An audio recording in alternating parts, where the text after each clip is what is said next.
thousands and thousands of adverts on Facebook or on other social media platforms. And if you have the money, you can then put out false news, false information, memes, which then penetrate into the public mind sphere. And this is very dangerous, and then that's what's been happening.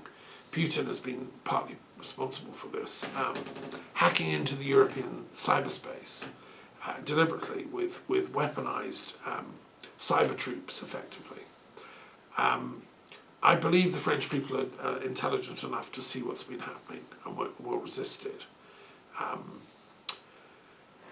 And I hope, and that's all just rather tragic, because in 2016, 2017, when I went to India, I proposed a cyber peace treaty to prevent all this, that no nation would hack into other nations and spread misinformation. And now we've got all-out cyber wars going on. Putin is hacking into Ukraine every day, trying to spread lies, and the same. I mean, the thing that really annoys me is the Russians hacked into the British Library site. I'm a devotee of learning and scholarship and libraries. The British Library is our mothership, and it had a website with all the books, so you can go online and see what the holdings are. Also, it had this brilliant service. You could look up all the theses that have been passed by universities in Britain in the last 50 years, 100 years. My own doctoral thesis was there, so you can research. What did Thomas write about for his PhD? You get a little summary. The Russians have hacked all that, so it's all offline now. You can't do this anymore. And that to me is like, that's cultural warfare. That's like psychological warfare, which is what Putin's been doing. And around the same time, by the way, some criminals broke into the Fitzwilliam Museum in Cambridge and stole a load of ancient priceless antiquities, just helped themselves and drove off in a white van. When I was last in Cambridge a year ago, I discovered this had just happened. Russian gangsters stealing stuff, you know, like taking the mickey about Britain. Because we're an open, liberal, welcoming, warm kind of culture, you know, we don't want enemies anywhere. They've taken advantage of it and come in and hacked into our social media space and into our British Library, and then gone in and helped themselves to priceless objects in our museums. I mean, so, you know, enough is enough. Come on, Russia, back off. Give us back the Fitzwilliam stuff and stop holding the British Library to ransom. It's totally unacceptable. Or we'll start doing it to you. How would you like it if we broke into the Hermitage? You know, it's just, that's not on. That's gangster stuff. And I have many Russian friends. I love Russian literature and philosophy. It's time to reclaim a certain space of civility here. And that's why I wrote my cyber peace treaty. This should be outlawed, this kind of misbehaviour. And that's what I mean by peace. By peace, I mean cultures that flourish. They're different, but they flourish in cooperative, friendly rivalry, but not in warfare. We can still be French, or we can be German, and we can still believe the British are the best culture, or the Scots are, or whatever. We can have friendly rivalry, we can have Olympic Games type things, Delphic Games, but we don't attack each other and carve each other up with guns, bombs and bullets. And, you know, my vision of peace is that it's a friendly, like a forest of trees that coexist mutually. And they found through doing research on trees that they're much healthier in a forest with diverse species. They share information than in monocultures where you just plant rows of conifers. If one of them gets sick, they all get sick. Whereas if you have diverse agroforestry systems, they all benefit from sharing their mutual immune systems in underground with root systems. It's been discovered by scientists in British Columbia. Fascinating research. There's a book called The Intelligence of Trees about this. So it's the same with people. So anyway, that's my vision of the ecology of peace, if you want. But you know, how to get people that are still thinking violence is intelligent to like go back to school. People like Putin should literally go back to school, in my opinion. Because there was no reason why Ukraine and Russia couldn't be friendly rival cultures. They're both amazing people, I love them. They could have just done philosophy conferences and helped each other and shared and enjoyed each other's literatures. They're so similar, their languages and literatures, but they are different. And there was no need for violence. It could have been elevated to an intellectual discussion, I was trying to get the Russian Philosophy Institute in Moscow, which I visited and spoken at, to talk to the one in Kyiv in Ukraine. I'd still like that to happen, that we elevate our differences to an intellectual plane and then resolve them through friendly dialogue and debate. That's the point of philosophy. And that's what makes us Homo sapiens instead of Homo barbarians, which some people have degenerated into becoming. Okay, I'm going to stop there. I think that's enough of a roundup. It's I'm sorry if I've missed out. There's wars going on in the Sudan, the Congo. There's this this enmity of humans to each other has got to go and be replaced by wisdom and mutual respect and love. I noticed the Rotary Club is doing some fantastic work around the world for peace. In India, in Palestine, the chap we spoke to in Bethlehem is the leader of the Rotary group in Bethlehem. And we had someone else on the call from Pakistan. We're trying to get a World Peace Garden in Lahore. And she's spoken to the Rotary in Pakistan. So, we'll keep planting these seeds of peace. And let's hope that eventually we can all join in. We should be gardeners here for peace. Okay, I'm going to stop there. Any comments, any observations?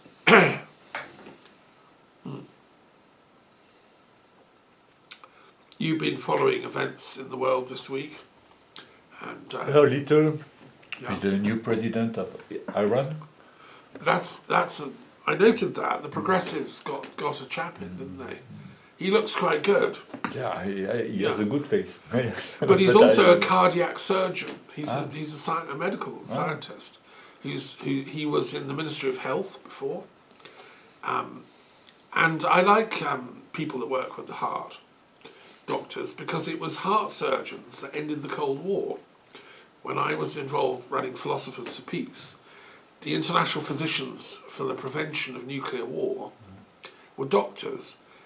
There was a heart surgeon in America and one in Russia who talked to their respective presidents and said, we can't afford a nuclear war because it will destroy life on the planet. You've got to stop this.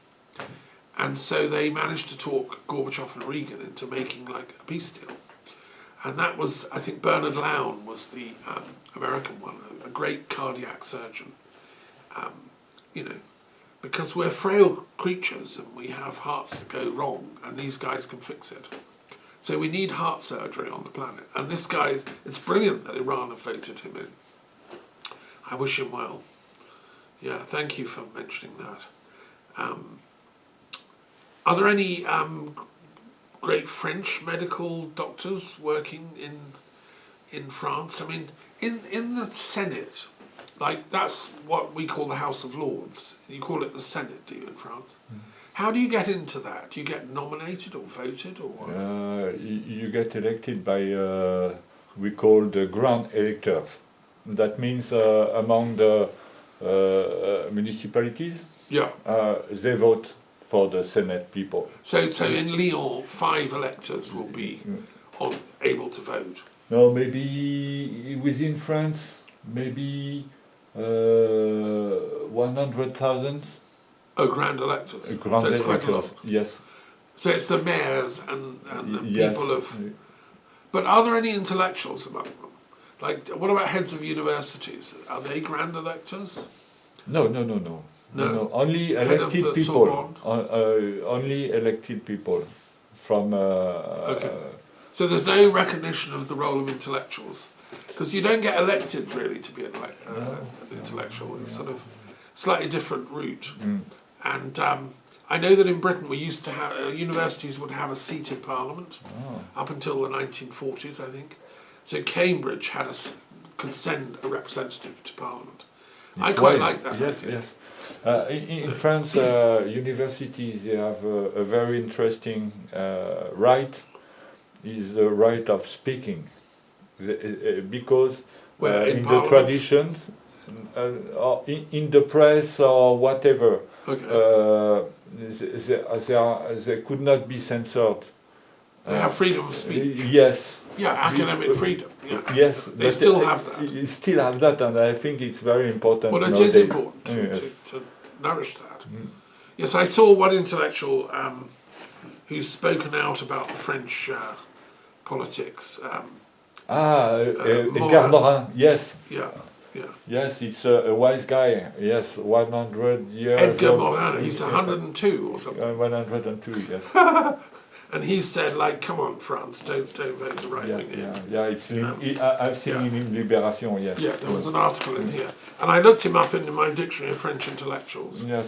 He's been active since, the war and before that even.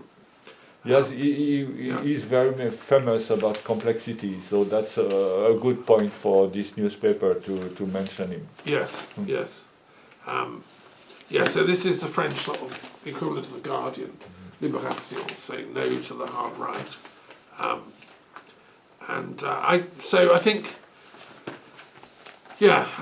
I think intellectual. I just want to make a confession time here, right? So, before we move on to our philosophy game, I suppose aesthetically, I'm more conservative myself. So I'm watching a fantastic film about Versailles at the moment. I love the culture and the arts of Louis XIV and the Ancien Régime. I like beauty that is beautiful, Whereas obviously on the hard left, it's like there's a cult of ugliness that is promoted because it's a sort of a statement of political resistance. So I was once described as I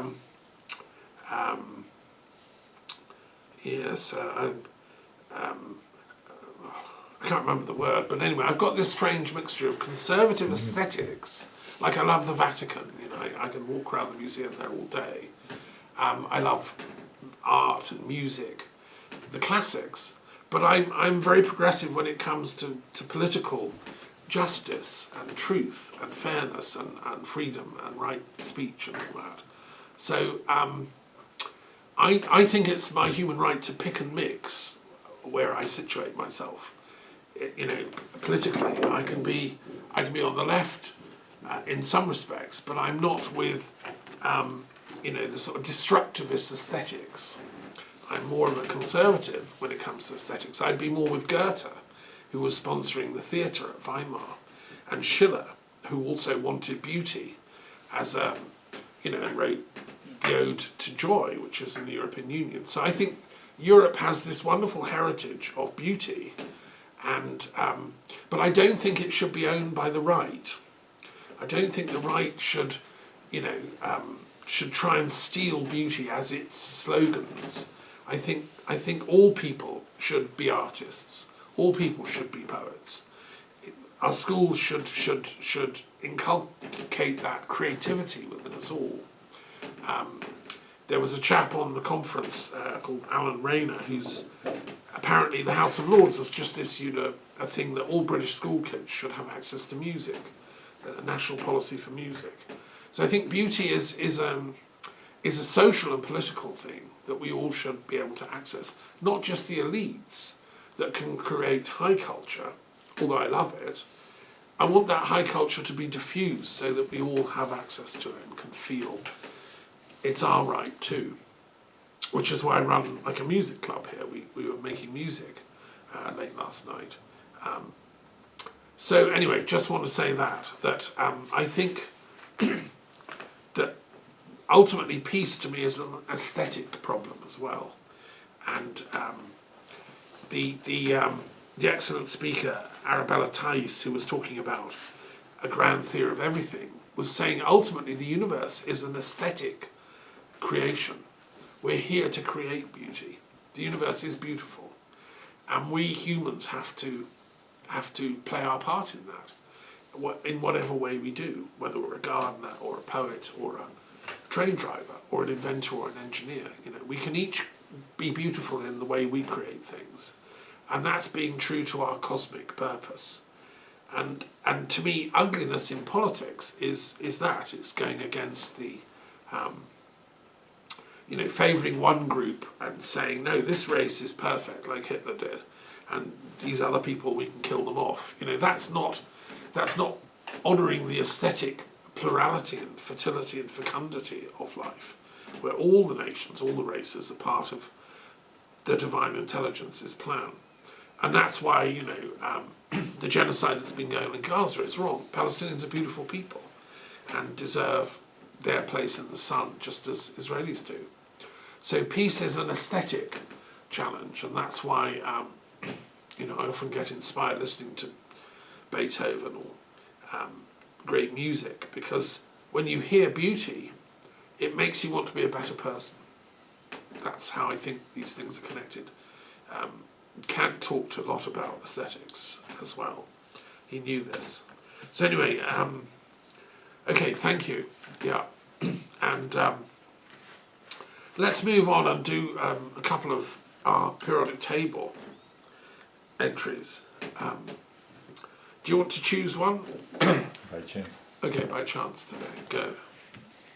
And I'll choose one. Christian Mandaeans, 34-1. Okay, that's 34, yes. Right. Okay, we'll go with that first. So that's part of the blue boxes. This is the Christians. There's an awful lot of them. I think there's more of these blue boxes than the others. The Mandaeans are very interesting because they're a kind of Gnostic brand of Christianity. There are only a few left, mostly in Iraq, in the marshes part of Iraq. They've been studied by religious studies scholars who've gone out and interviewed them and written their stuff down since the Victorian age, really, when researchers went out. And they're a strange survival because they're sort of Christians, but they're Gnostics, and they look back to John the Baptist as their hero. It's hard to sort of analyse, but basically they seem to be descendants of a John the Baptist movement, which didn't accept Christ as the successor. Jesus was, he was one of the disciples, along with Peter and Andrew and the others, but he was a bit too uppity. And John the Baptist was the real Messiah, they say. And Jesus just confused everyone.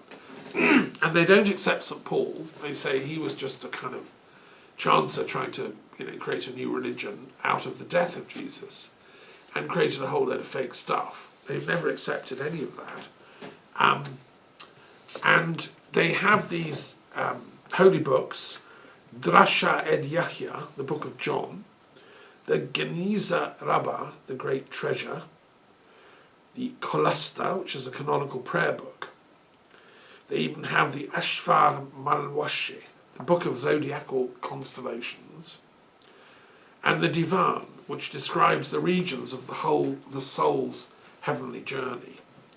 Their language is Aramaic, which was the language of John the Baptist and Jesus. So they're an Aramaic-speaking tradition that survived in this, amazing way. There's probably only about 70,000 of them left. I've never met a Mandaean, but I've read some of their stuff and I've heard talks from people who have gone out there. Their deity name is Hiya Rabia, the Great Life.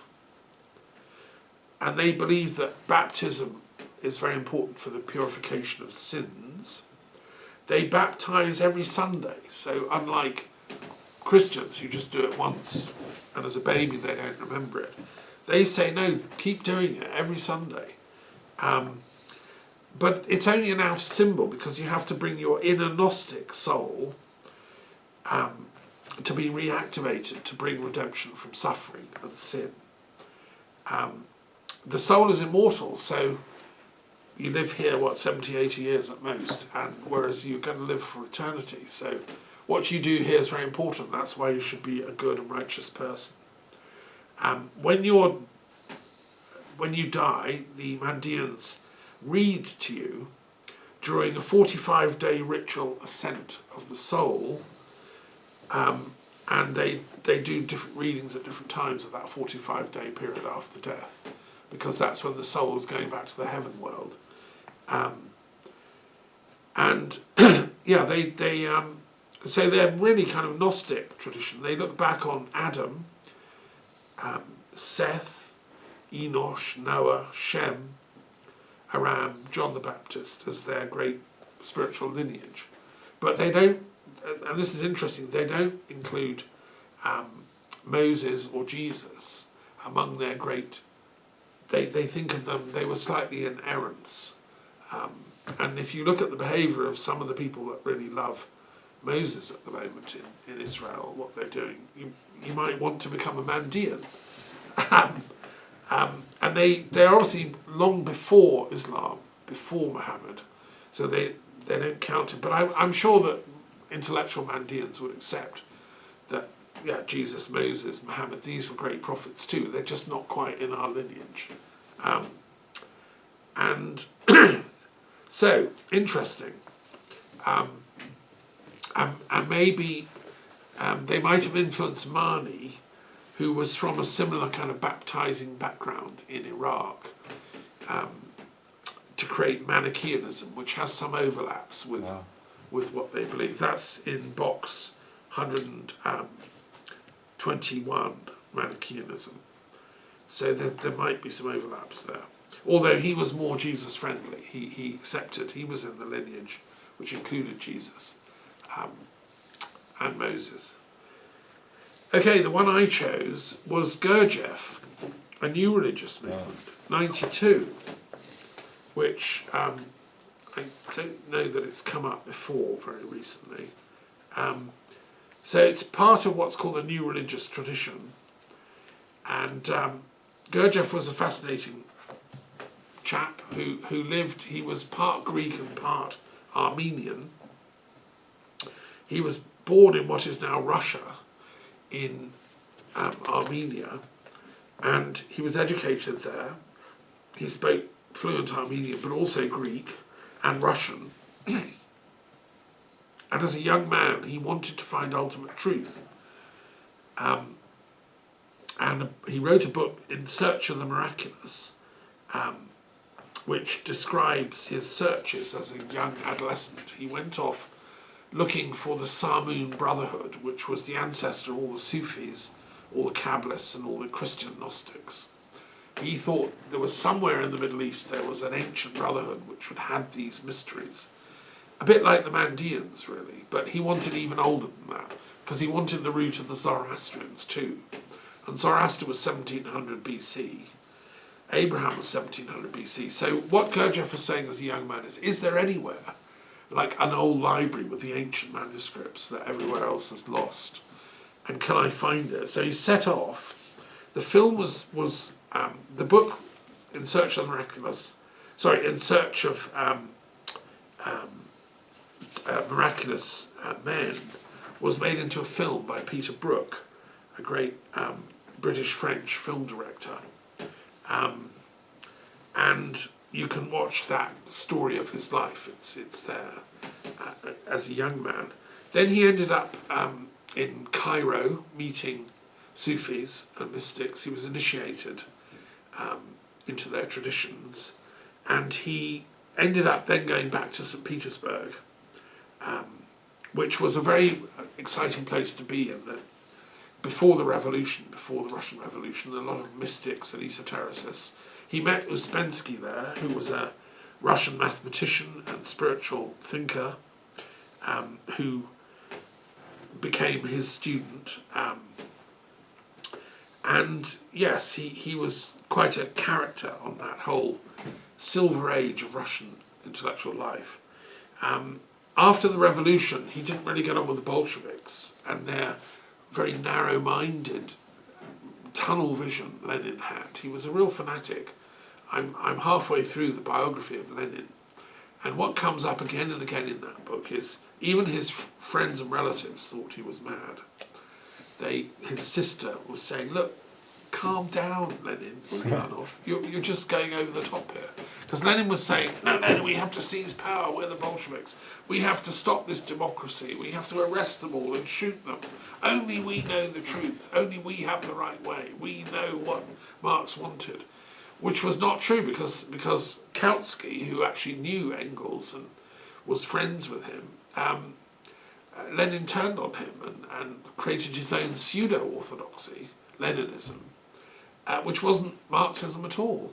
It was like fake stuff, really just to assuage his own angry feelings at the Tsar for the death of his brother. So the psychological factor. So anyway, Gurdjieff saw all this and realised there wasn't going to be much of freedom of thought for intellectuals in Lenin's Russia. So he escaped. He got a letter of free transport through the Caucasus Mountains and escaped with a bunch of followers and family. And they got to Istanbul. And then Gurdjieff was based there for a few years, where he met a very brilliant British intellectual called J.G. Bennett, who was actually in the intelligence department of the British embassy in Istanbul. A good intelligence officer, unlike the guy in Rome grooming Mussolini at the same time. This chap became friends with Gurdjieff and was a deep thinker, and later went on to write a 4-volume work called The Dramatic Universe. So Gurdjieff inspired people to think about life's ultimate purpose and meaning. Obviously, he ended up living here in France, and I'm working on a book of intellectual, spiritual visionaries that France has given a home to, who weren't French, but they came and they were accepted here. And there's a whole long list of them, amazing people, and Gurdjieff is one of them. He set up an institute near Fontainebleau, which people came to from all over the world to study with him. And then he lived in Paris during the war, when the Germans captured France and Paris. He kept his head down, he lived in a little flat, wasn't rich, didn't look important, nobody took him seriously, but he survived. He wrote Beelzebub's Tales to his grandson, and other writings, and inspired a lot of other people to carry on with that, what they call the work, which is a name really for the alchemical transmutation of ignorance into wisdom. It's to see the potential wisdom within us all. It looks esoteric a little. It is, yeah, intensely esoteric, yeah, because he was going for the common root of Christian, Islamic, Zoroastrian, and all the other systems. And subsequently, J.G. Bennett carried on after his death, and he took that forward in this work that he did. And really, he was a transpersonal thinker, so I mentioned Bennett in my thesis on transpersonal history, which is, are there times of history when more esoteric wisdom people are coming to the fore, and then there are times of darkness when there's very few? And does that come in waves? Are there cycles to that? Bennett argued, yes, that seems to be what happens. And he had a brilliant mind working on it. And I think, Gurdjieff was trying to think these things through. But he wasn't a trained scholar, old Gurdjieff. He wasn't an academic. He didn't have a degree. He invented his own system and his own language. That's why he's in a new religious movement. And I once went to live in a kind of centre in London, which was run by people from that lineage, and I stayed there for a while, but I don't really, I'm too eclectic. I wasn't going to become just a Gurdjieff follower. I can respect and honour what he did, but I think, history moves on, time moves on. He inspired writers like Catherine Mansfield and Oscar Icazo, who was a Latin American thinker, and the current chap Hamid Ali, who's also quite influential Sufi teacher at the moment, who's created something called the Diamond Way, can be traced back to these schools. So people are carrying on with that work. And the School of Economic Science in London was founded by Leon McLaren, again influenced by this tradition. People that use the Enneagram as well, which is interesting, like personality diagnostic tool, kind of bit like astrology. That again goes back, it seems, to J.G. Bennett and Gurdjieff's exploration, because it was a sacred symbol of the ancient Samoan Brotherhood. So, yeah, that idea that there's an ancient wisdom lineage it's a bit like theosophy. I mean, it's the same thing, the same idea, and that's why it's in the New Religions box. I don't know that Gurdjieff ever met any of the Mandeans. I'm not sure he was ever in Iraq, because it would have been interesting, but he was looking for those sorts of wisdom lineages. And I'll just finish by saying a little story that is quite sweet, because I've read his biography. And one of the great scholars who worked on Gurdjieff is a man called James Webb, who was a British historian at Cambridge University, who died in a car crash on the 8th of May, which is my birthday, very sadly, only in his 30s. And James Webb had written some amazing books about esoteric history. And when I was doing my degree at the University of London, I was reading it all. And old Gurdjieff, along with everything else, he remained an Orthodox Christian, because he was brought up in the Armenian church. And he used to go to church sometimes, you know. Like me, he saw all the wisdom traditions as valid. He would go to church and do the communions and things, or go to a mosque and do the prayers. So when he died in Paris, the Russian Orthodox Church organised his funeral. It's a big church near the Seine. And, you know, his followers, like, invited a few people. But when the actual event came, there were thousands of people there. Oh, yeah. And they didn't know who all they were. Well, you know. Many readers, I guess. Yeah, well, lots of people who'd read his works, but also they asked, and a lot of these people looked like, you know, down and outs kind of thing. And apparently Gurdjieff had been really generous. And whenever he saw someone that was begging or needing something in the streets of Paris, he would give them some francs, because he had always a bit of a stash, because he used to wheel and deal with carpets and art and stuff. And so these people loved him, because he was always very generous, and so they all came to his funeral. And they didn't know that he was doing it to everyone. Mm. So thousands of the people of Paris turned out for his funeral. I just think that's a really good story. And it shows that he was a bit of a saint in his own strange way. Because the doing of the good is as important as the knowing of the good. So anyway, that's Gurdjieff. And yeah, people now are researching him more, and there's religious studies experts going into it. So those two are interesting. Excellent. Well, we've done them. Okay. Yes. And there's probably still people in France here who remember him or know him and his work. I did read some stuff from when I was young. Yes. Okay, you've come across it. Yeah, in French. It's been translated. Yeah. I think he spoke French. Okay, let's turn lastly to the gods. I think we need a god, because the planetary situation is poised on a cusp of... There's a lot of good stuff happening, like these conferences and brilliant people calling for peace, great minds, and then there's all the dark stuff going on. So we're poised in this, like, in between, you know, we're literally waiting for the election results here. Have the dark or the light won, you know, if we can boil it down to such simplistic Manichaean terms. Anyway, you shuffle them up, choose your one.